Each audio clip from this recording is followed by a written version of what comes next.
अस्सलामुअलैकुम class, this is me Ghulam Nabi, your biology teacher.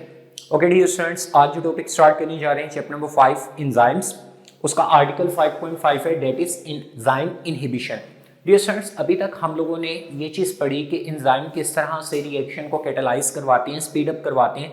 तो सारी की सारी जो प्रॉपर्टीज़ थी और मॉडल्स थे वो सारे के सारे और फैक्टर्स पढ़े थे जो एंजाइम के रेट पे इफेक्ट करते हैं। डियर स्टूडेंट, एक टर्म होती है एंजाइम इनहिबिशन।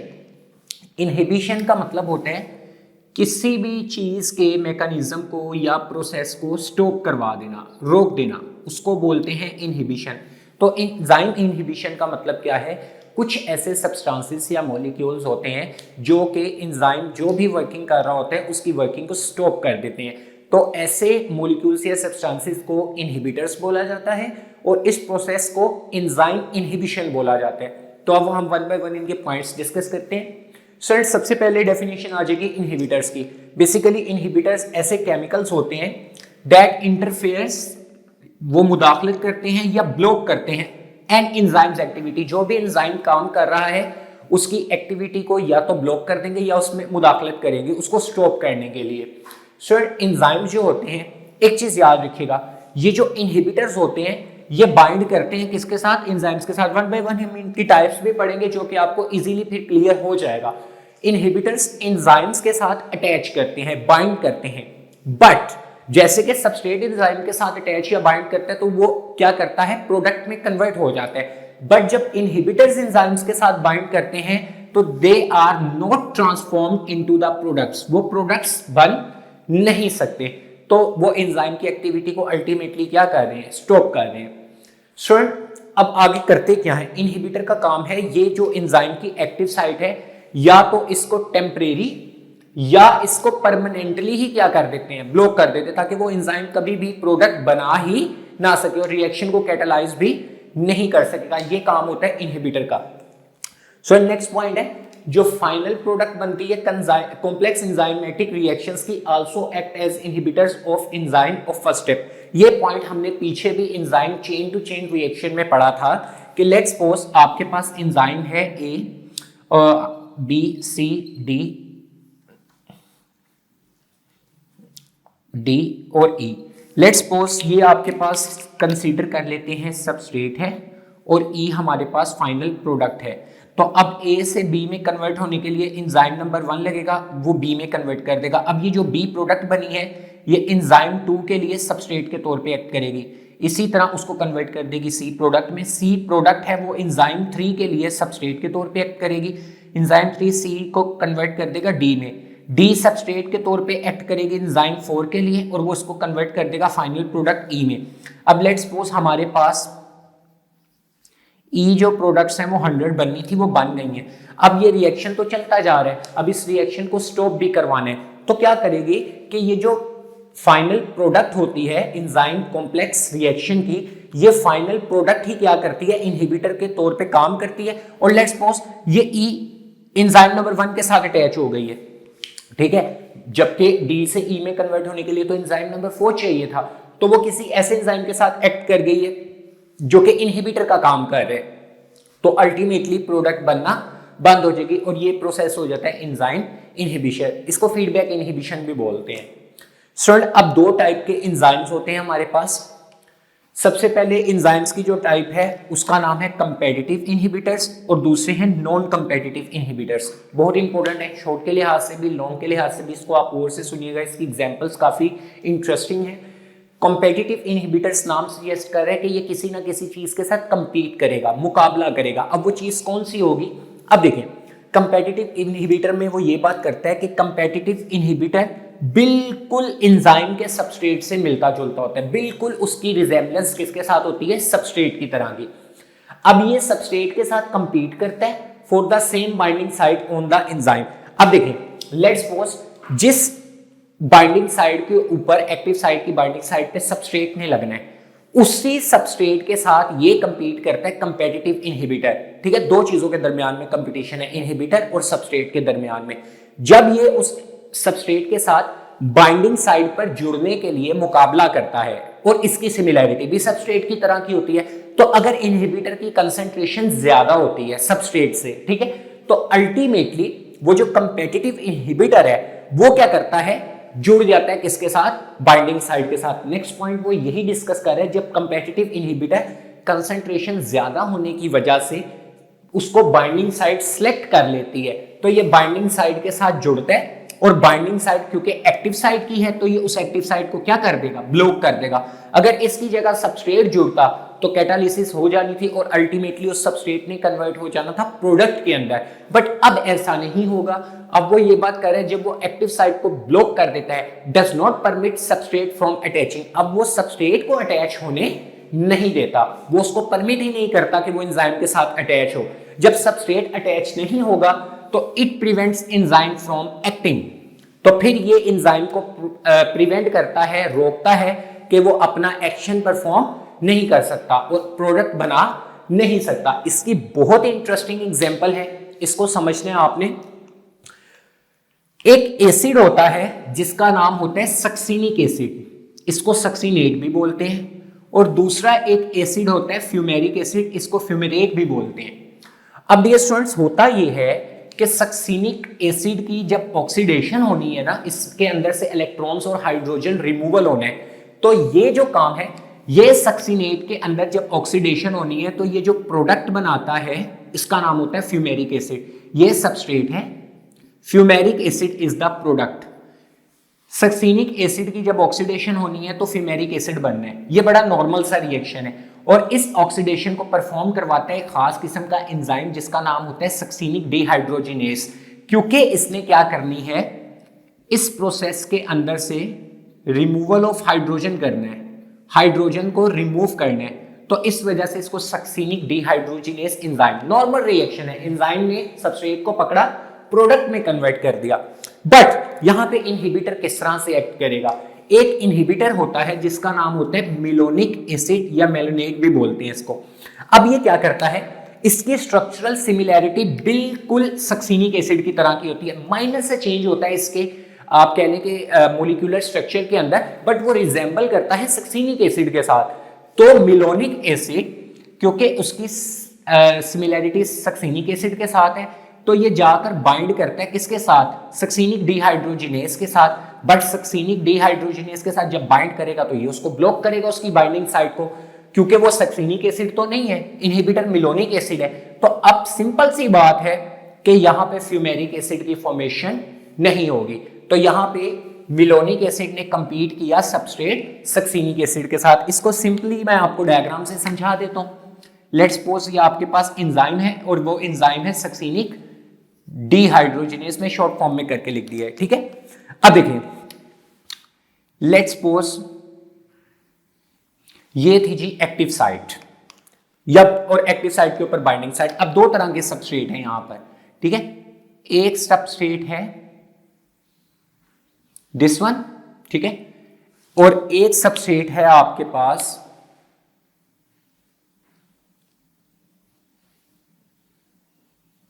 ठीक है, थोड़ा सा डिफरेंस आ रहा है। ये समझ लें कि ये सक्सिनिक एसिड है और ये मेलोनिक एसिड है। अब देखिए स्ट्रक्चर में कितनी हद तक सिमिलैरिटी है। अब होगा क्या, अब अगर सक्सिनिक एसिड की जगह मेलोनिक एसिड की कंसेंट्रेशन ज्यादा है तो ये आकर बाइंड कर जाएगा binding site of active site के साथ। जब बाइंड कर जाएगा, कंपीट कर रहे हैं सक्सिनिक एसिड के साथ, उसको बाइंड करने नहीं देगा, अल्टीमेटली एंजाइम की एक्टिविटी को ब्लॉक कर देगा और फ्यूमेरिक एसिड बना नहीं सकेगा। तो ये जो मेलोनिक एसिड है ये एक्ट कर रहा है एज कंपेटिटिव इनहिबिटर्स, और कंपटीशन किसके साथ है, सबस्ट्रेट सक्सिनिक एसिड के साथ, ठीक है। ये आकर अटैच तो कर जाएगा बट प्रोडक्ट फ्यूमेरिक एसिड यहां पर बनेगी नहीं। तो dear student, that was competitive inhibitor. इसी के ऑपोजिट जो दूसरा होता है that will be non competitive inhibitors. काम क्या करना है, इन्होंने भी रिएक्शन को रोकना ही है, बट ये सबस्ट्रेट के साथ कंपीट नहीं करेंगे, ये किसी और चीज के साथ कंपीट करेंगे। तो नॉन कंपेटिटिव इनहिबिटर क्या होते हैं कि इनकी किसी किस्म की सिमिलैरिटी सबस्ट्रेट के साथ नहीं होती, मतलब इनका सबस्ट्रेट के साथ किसी किस्म का कोई लिंक नहीं है। अब होता क्या है, so it does not enter active site, क्योंकि सबस्ट्रेट ने एक्टिव साइट पे लगना होता है, तो ये सबस्ट्रेट से नहीं मिलते तो ये एक्टिव साइट के अंदर एंटर भी नहीं होंगे, जैसे कि वो हो रहा था competitive inhibitor. But it binds enzyme eight other site. Let's suppose ये आपके पास एंजाइम है, ये एंजाइम है, ये उसकी एक्टिव साइट है, यहां पर ये एक सबस्ट्रेट है, ठीक है, ये सबस्ट्रेट 1 कह ले। बट क्योंकि इसके सबस्ट्रेट के साथ किसी किस्म की सिमिलैरिटी नहीं होती, मैं यहां पर एग्जांपल से बता देता हूं।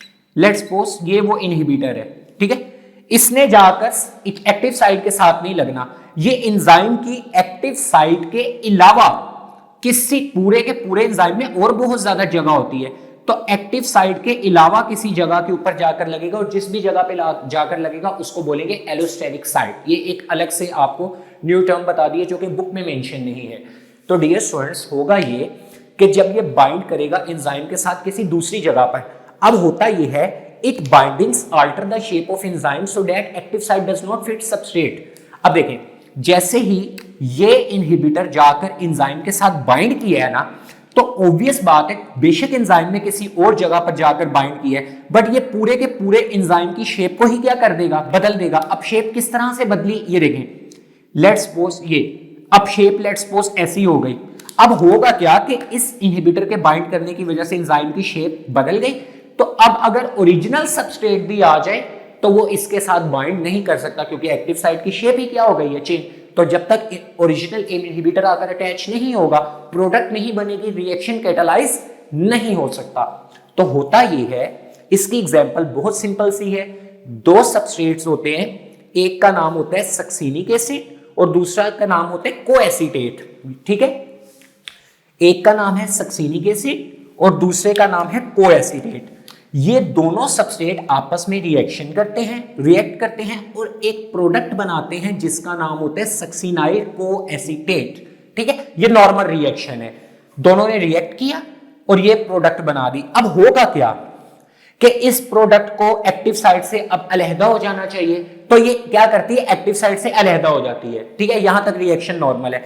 अब वो कहता है reaction catalysed by enzyme succinyl coacetate synthetase, ठीक है, सिंथेटेज, एज आ रहा है तो एंजाइम है। अब इस रिएक्शन को, इन दो सबस्ट्रेट को इस प्रोडक्ट में कन्वर्ट करने वाला जो एंजाइम है उसका नाम है सक्सिनाइल कोएसिंथेटेज, ठीक है। अब ये जो रिएक्शन है ये जब प्रोसीड हो जाएगा आफ्टर फॉर्मेशन कोएसीटेट, सक्सिनाइल कोएसीटेट। अब जब ये दो मिले इसकी मौजूदगी में, इसने रिएक्शन करवाया और जो प्रोडक्ट बनी उसका नाम था सक्सिनाइल कोएसीटेट। अब सक्सिनाइल कोएसीटेट जब बन गया है ना, तो ये जो सक्सिनाइल कोएसीटेट है, होता क्या है कि ये फिर एक्ट करता है एज अ कंपेटिटिव इनहिबिटर।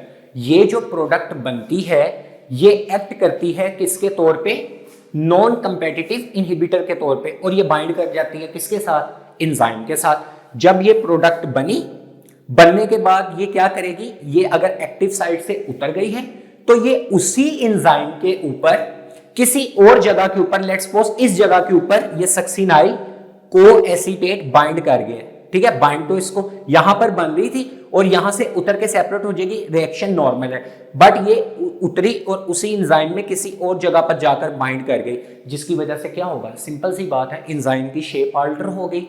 तो अब अल्टीमेटली जब शेप ऑल्टर हो गई तो ये दोनों सबस्ट्रेट, ओरिजिनल सबस्ट्रेट भी जब इसके ऊपर आकर लगेंगे तो ये रिएक्शन प्रोसीड नहीं होगा, और अल्टीमेटली ये जो सक्सिनाइल कोएसीटेट जो कि इनहिबिटर के तौर पे काम कर रहे हैं, ये वाली प्रोडक्ट दोबारा से बन नहीं सकेगी।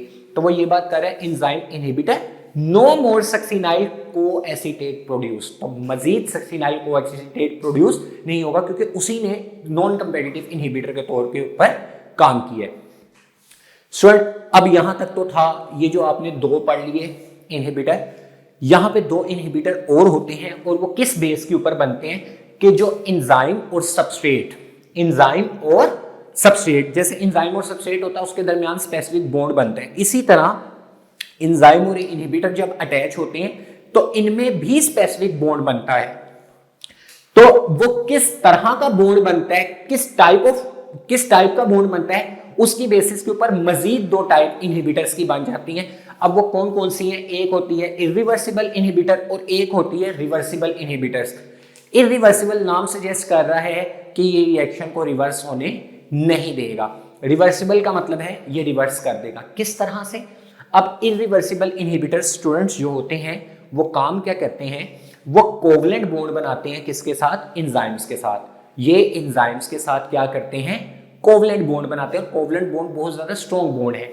अब होता भला क्या, जब कोवलेंट बॉन्ड ये वाले इनहिबिटर एंजाइम्स के साथ बना लेंगे तो उसका नतीजा क्या होगा कि वो इतना आप कह सकते हैं मजबूती से एंजाइम के साथ जुड़ जाते हैं ये वाले इनहिबिटर के अगर डाइल्यूशन का, डायलिसिस का और कंसंट्रेशन ऑफ सबस्ट्रेट का प्रोसेस भी किया जाए। अब तीनों का मतलब समझ लें। लेट्स सपोज ये एक सॉल्यूशन में उस इनहिबिटर को भी रखा और सबस्ट्रेट को भी रखा। अब वो ये बात करता है कि जिसकी कंसंट्रेशन ज्यादा होती है ना वो एंजाइम के साथ लग जाता है। लेट्स सपोज अगर इनहिबिटर की कंसंट्रेशन इसमें कम करके सबस्ट्रेट की कंसंट्रेशन बढ़ा भी दी जाए तब भी ये जाकर एंजाइम के साथ सबस्ट्रेट बाइंड नहीं कर सकता क्योंकि इनहिबिटर कोवलेंट बॉन्ड बना चुका होता है। तो क्या होता है कि ना ही डाइल्यूशन के प्रोसेस के जरिए और डायलिसिस का प्रोसेस होता है जिसके अंदर क्या होता है कि सबस्ट्रेट, एंजाइम और जो इनहिबिटर होते हैं इसको एक मेम्ब्रेन के जरिए पास किया जाता है जिसकी वजह से इनहिबिटर पास कर जाते हैं, पीछे खाली सबस्ट्रेट रह जाते हैं और एंजाइम रह जाते हैं, वो आपस में रिएक्शन करके नॉर्मल प्रोडक्ट्स और कैटालाइसिस कर देते हैं। डायलिसिस के प्रोसेस के जरिए भी ये सेपरेट नहीं होते और कंसंट्रेशन ऑफ सबस्ट्रेट भी बढ़ाने की वजह से ये सेपरेट नहीं हो सकते क्योंकि वजह यह है कि कोवलेंट बॉन्ड बने हुए हैं।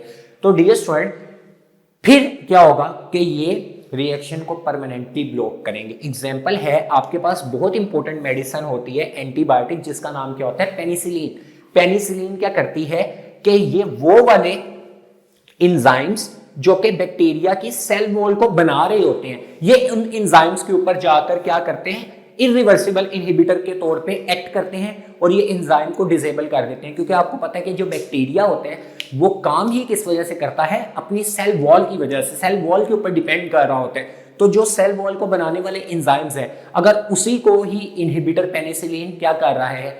डिस्ट्रॉय कर रहा है, तो मतलब बैक्टीरिया का जो वर्किंग मैकेनिज्म है वो एक्ट नहीं कर पाएगा और बैक्टीरिया की ग्रोथ नहीं हो पाएगी और ये उतरता भी नहीं है।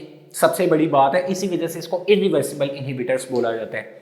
सो नेक्स्ट आ गया आपके पास रिवर्सिबल इनहिबिटर्स। रिवर्सिबल इनहिबिटर्स क्या होते हैं कि ये वीक बॉन्ड्स, ये स्ट्रॉन्ग बॉन्ड बना रहे थे कोवलेंट बॉन्ड, बट ये वीक बॉन्ड्स बनाते हैं और वो वीक बॉन्ड्स आपके पास कौन से होते हैं? हाइड्रोजन के साथ।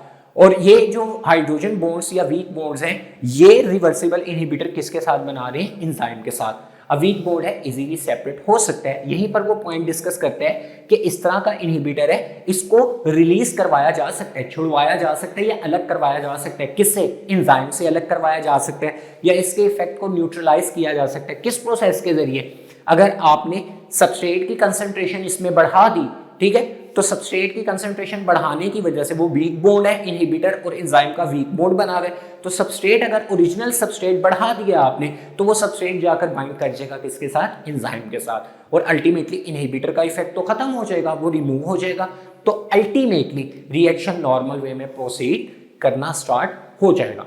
एग्जाम्पल है मेलोनेट, ये हमने पीछे पढ़ा ना, मेलोनेट एंजाइम होते हैं। अब ये क्या करता है? मेलोनेट एक रिवर्सिबल इनहिबिटर है। रिवर्सिबल का मतलब है ये इजीली सेपरेट हो सकता है। किस तरह से? Temporary slow down reaction by blocking enzyme dehydrogenase. अब हमने पढ़ा था ना कि मिलोनिक एसिड सक्सीनिक डीहाइड्रोजिनेज जो एंजाइम होते हैं ये उसकी एक्टिव साइट के ऊपर बाइंड कर जाता है और सक्सीनिक एसिड को फ्यूमेरिक एसिड में कन्वर्ट होने नहीं देता।